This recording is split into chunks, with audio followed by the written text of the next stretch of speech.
Hello guys, welcome to my YouTube channel. তো আজকে কথা হবে নিখোঁজ 2 সিরিজটা নিয়ে, যেটা হইচইতে স্ট্রিম করছে এখন। নিখোঁজ 1 মানে নিখোঁজের যে ফার্স্ট সিজনটা, সেটা প্রায় 1 বছর আগে বেরিয়েছিল। তো সেকেন্ড সিজন এই গত শুক্রবার বেরিয়েছে। আমার একটু দেরি হয়ে গেল রিভিউ করতে। তো জেনারেলি কী হয় যে সিজন 1টা কিন্তু বেশ ভালো হয়েছিল, বলে নিই নিখোঁজের সিজন 1টা কিন্তু বেশ ভালো হয়েছিল। তো জেনারেলি এটাই হয় যে সিজন 1 ভালো হলে সিজন 2 সিজন 3 আর ভালো হয় না। এরকম বহু সিরিজ, মানে ম্যাক্সিমাম সিরিজ ম্যাক্সিমাম সিনেমাই তাই হয়, বাংলার ক্ষেত্রে অন্তত। কিন্তু আমি দুটো সিরিজের ক্ষেত্রে দেখলাম, দুটো ওয়েব সিরিজের ক্ষেত্রে দেখলাম যেটা সিজন 1-এর থেকেও সিজন 2 আরও বেশি ভালো হয়েছে, মানে সিজন 2 ছাপিয়ে গেছে সিজন 1-কে। একটা হচ্ছে রাজনীতি, তারপরে যে আবার রাজনীতি এসেছিলো, আবার রাজনীতি আমার খুব ভালো লেগেছিলো রাজনীতির থেকেও। আর একটা হচ্ছে এই সিরিজটা নিখোঁজ 2, মানে নিখোঁজের থেকেও নিখোঁজ 2 আরও ভালো লেগেছে। নিখোঁজে জাস্ট কী করেছিল, প্লটটা তৈরি করে ছেড়ে দিয়েছিল, কিন্তু নিখোঁজ 2-তে পুরো ইনভেস্টিগেশন প্রসেসটা দেখিয়েছে। আর ফালতু গল্পটাকে বাড়ায়নি, ফালতু জিনিসটাকে মানে মাঝপথে শেষ করে দেয়নি পরের সিজনের জন্য। খুব সুন্দর একটা জায়গায় শেষ করেছে, মানে ওই যেটা বললাম, বেকার টেনে টেনে বাড়ায়নি, যেটা হইচইয়ের একটা মানে বাকি সিরিজগুলোর ক্ষেত্রে দেখা যায় আর কি, যেটা আমার খুব জঘন্য লাগে। তো গল্পটা যদি একটু বলি, গল্পটা বেসিক্যালি নিখোঁজ 1টা আশা করি সবাই দেখেছে। শহরের ডিসিপি বৃন্দা বসু, তার মেয়ে এক পার্টির রাতে নিখোঁজ হয়ে যায়, এবং সেই দায়টা পড়ে গিয়ে একজন বিখ্যাত নিউজ রিপোর্টারের মুখ রমেশ সেনের ওপর, যে ক্যারেক্টারটা করছে টোটা রায়চৌধুরী, আর বৃন্দা বসুর ক্যারেক্টারটা করছে স্বস্তিকা। তো এরপরে কি হয়, মানে কে অরিজিনালি দোষী, ইচ্ছা করে কেউ রমেশ সেনের ঘাড়ে কি দোষটা চাপাচ্ছে, নাকি রমেশ সেনই প্রকৃত দোষী, নাকি অন্য কেউ দোষী, সেই সমস্ত জিনিস নিয়ে এই নিখোঁজ 2 সিরিজটা, মানে ইনভেস্টিগেশন প্রসেসটা পুরো নিখোঁজ 2-তে দেখায়। তো সব রিভিউ করার ক্ষেত্রে আমি প্রথমে পজিটিভ দিকটা বলি, তারপর নেগেটিভ দিকটা বলি। এখানে প্রথমে নেগেটিভ দিকটা বলে নিই, কারণ এই সিরিজের নেগেটিভ দিক সেরকম নেই, পুরোটাই পজিটিভ দিক। খুবই ভালো হয়েছে সিরিজটা, খুব অসাধারণ একটা সিরিজ হয়েছে। নিখোঁজের থেকেও নিখোঁজটা আমার বেশি ভালো লেগেছে, আগেই বললাম। কিন্তু নেগেটিভ দিক কিছু কিছু রয়েছে, বলা ভালো দুটো রয়েছে। আমার দুটো নেগেটিভ দিক লেগেছে, সেটা হচ্ছে রজতাভ দত্তের ক্যারেক্টারটা। এই সিরিজে রজতাভ দত্তের একটা ক্যারেক্টার আছে, রজতাভ দত্তকে ইন্ট্রোডিউস করার প্রথম এপিসোডেই একদম। কিন্তু কেন, মানে তার ভূমিকাটা কি এখানে, পুরো সিরিজটা জুড়েই আমার মাথায় সেটা ঢোকে না। এক তো রজতাভ দত্তের ক্যারেক্টারটাকে একদমই এস্টাবলিশ করেনি, হুট করেই ঢুকে পড়ে। সিজন 1-এ কিন্তু রজতাভ দত্ত ছিল না, হঠাৎ করে ঢুকে পড়ে সিজন 2-তে, ভালো কথা। তো তাকে একটা প্রপার এস্টাবলিশমেন্ট দেওয়া দরকার, যে সে কেন, কী কারণে তার এখানে গল্পটায় কেন তাকে দরকার হলো, বা সে যে স্বস্তিকা মুখার্জি মানে বৃন্দা বসুর মেন্টার, একসময় মেন্টার ছিল, তাকে এনকাউন্টার স্পেশালিস্ট বলা হতো কেন, সেই সমস্ত কোনো অ্যাঙ্গেল দেখানোই হয়নি, জাস্ট মুখে মুখে বলা হয়েছে। আর সত্যি কথা বলতে গল্পটায় বা ইনভেস্টিগেশন প্রসেসে তার যে খুব বড় ভূমিকা আছে তা কিন্তু একেবারেই নয়। তো সেটা আমার খুব বাজে লেগেছে, শুধু মানে জোর করে যেন রজতাভ দত্তের ক্যারেক্টারটা ঢোকানো হয়েছে। আমি বলছি না সে অভিনয় খারাপ করেছে, তাকে যেটা দেওয়া হয়েছে সে যথেষ্ট ভালো করেছে, স্ক্রিন টাইম যেটুকু দেওয়া হয়েছে, কিন্তু তার ভূমিকাটা আমার ঠিক পরিষ্কার হয়নি এই সিরিজে। আর দ্বিতীয় হচ্ছে, সিজন 1-এর প্রায় 1 বছর পর সিজন 2 আসছে, তো কিন্তু মানে গল্প বা ঘটনাটা কিন্তু 18 দিনের, মানে মেয়েটা নিখোঁজ হওয়ার 18 দিন পরে ইনভেস্টিগেশনটা প্রায় পুরো শেষ হয়। তো এই গোটা ঘটনাটা হচ্ছে 18 দিনের ঘটনা, কিন্তু তার মধ্যে এদের লুক কিন্তু অনেকটাই চেঞ্জ হয়ে গেছে। যখন ফ্ল্যাশব্যাকে দেখাচ্ছে তখন যে লুকটা স্বস্তিকা, বিশেষ করে স্বস্তিকা মুখার্জির, বৃন্দা বসুর, একবার বর্তমানের যে লুকটা, সেটা কিন্তু ম্যাচ খাচ্ছে না, সেটা কিন্তু চোখে লাগে।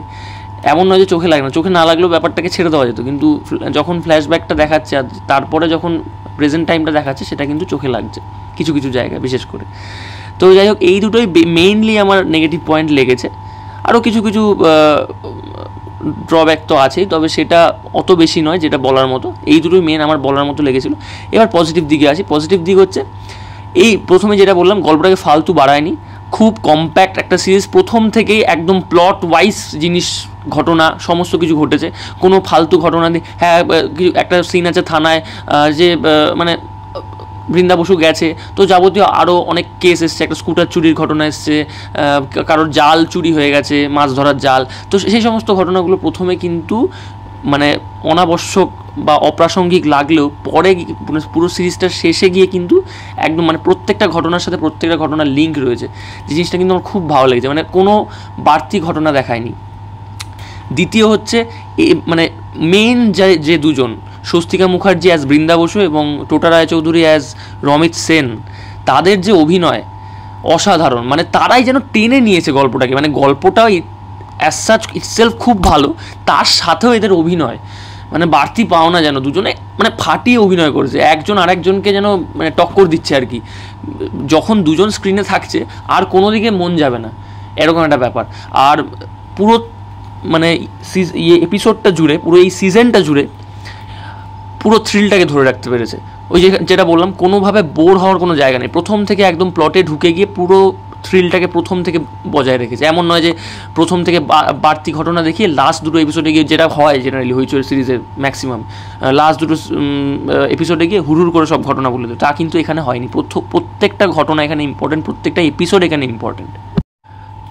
গল্পটা একটু প্রেডিক্টেবল, বোঝা যায়, তবুও আমি বলবো যে যেভাবে টার্মসগুলোকে, যেভাবে টুইস্টগুলোকে ইউজ করেছে, এই এপিসোডে 4 নম্বর এপিসোডে একটা টুইস্ট দেখালো, আবার 5 নম্বর এপিসোডে গিয়ে একটা টুইস্ট, 6 নম্বর এপিসোডে গিয়ে রিভিল হচ্ছে সেই পুরো ঘটনাটা। তো এই জিনিসটা আমার বেশ ভালো লেগেছে, মানে আস্তে আস্তে যে গল্পটা উঠছে, হাইপটা উঠছে, হাই হচ্ছে গল্পের ক্লাইম্যাক্সগুলো, সেটা কিন্তু বোঝা যায়।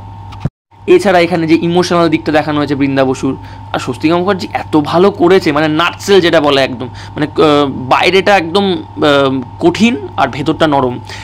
মায়ের যে অভিনয়, সে একজন ডিসিপি, তার সাথে যে সে একজন মা, তার মায়ের যে অ্যাঙ্গেলটা এখানে মাঝখানে দেখা দিয়েছে, বা জেরার সময় যখন একদম কনফারেন্স রুমে গিয়ে সবাইকে জেরা করা হচ্ছে আলাদা আলাদা করে, তখন তার যে অভিনয়টা, একদিক দিয়ে যে সে যেমন পুলিশের মতো করে অভিনয় করছে, একজন কঠিন rough and tough police officer DCP, আর তার সাথে তার যে সে যে একজন মা, তার সন্তান হারিয়ে গেছে, মারা গেছে, কি মারা যায়নি সেটা বোঝা যাচ্ছে না বা বোঝা যাচ্ছে, সেই ব্যাপারটাকে যেভাবে এনেছে, সেই ব্যাপারটাকে যেভাবে দেখিয়েছে, খুব সুন্দর করে অভিনয়টা করেছে। এছাড়া রমিত সেনের ভূমিকায় টোটা রায়চৌধুরী, তার যে ইমোশনাল দিকটা দেখানো হয়েছে, তার মানে আমাদের সমাজে কি হয় যে মানে একজন কিছু পুরুষের জন্য, কিছু ছেলের জন্য সমস্ত পুরুষ জাতিটাকে কথা শুনতে হয়, খারাপ হতে হয়, সবার মানে কি বলবো একদিকে চলে যেতে হয়। তো সেই জিনিসটা এখানে কিন্তু স্পষ্টভাবে দেখিয়েছে আর কি, যে একজন পুরুষ মানুষ যে আর কি নিজের দোষটা, নিজের ভুলটার জন্য, নিজের সাময়িক একটা এর জন্য একজন মানুষের, একটা ইন্ডিভিজুয়ালের ক্ষতি করে দিচ্ছে, বলা ভালো মেরেই ফেলছে, তো তারপরে তার জন্য যে অন্য লোককে যে ফেস করতে হচ্ছে, অন্য একজন মানুষকে, যে অন্য একজন পুরুষকে যে সেই দোষটা নিজের ঘাড়ে নিতে হচ্ছে বা তার ঘাড়ে এসে পড়ছে, তার ফলে তার পার্সোনাল লাইফ, তার কেরিয়ার, তার প্রফেশনাল লাইফ সব যে নষ্ট হয়ে যাচ্ছে, সেটাকে খুব সুন্দরভাবে এখানে দেখিয়েছে। মানে বলে না যে বিপদে বা খারাপ সময় নিজের পরিবারও নিজের সাথে থাকে না, এখানে এত সুন্দরভাবে সেটা দেখিয়েছে রমিত সেনের ক্ষেত্রে বিশেষ করে। আর মানে টোটা রায়চৌধুরী এত সুন্দর সেই ব্যাপারটাকে ফুটিয়ে তুলেছে, অনবদ্য, খুব সুন্দর লেগেছে এই জিনিসটা।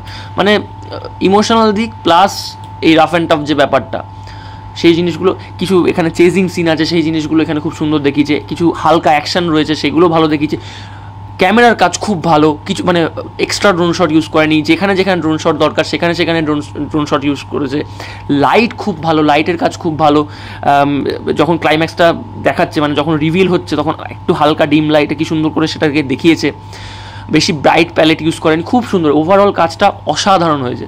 মানে বাংলা ওয়েব সিরিজের ক্ষেত্রে বিশেষ করে সেকেন্ড সিজনের ক্ষেত্রে এতটা আশা করা যায় না। ওই যেটা বললাম, আবার রাজনীতি আর এই নিখোঁজ, এই দুটো সিরিজই কিন্তু সেটার মানে সেই মিথটা ভেঙেছে আর কি, যে সিজন 2ও কিন্তু সিজন 1কে ছাপিয়ে যেতে পারে।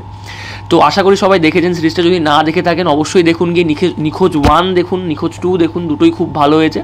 আর লাস্টে খুব সুন্দরভাবে একটা ইমোশনাল অ্যাঙ্গেল দিয়ে শেষ করেছে, যেটা দরকার ছিল এখানে, কারণ আলটিমেটলি কিন্তু এটা একটা মায়ের তার মেয়েকে খোঁজার গল্প, তার মেয়ে হারিয়ে গেছে সেই খোঁজার গল্প।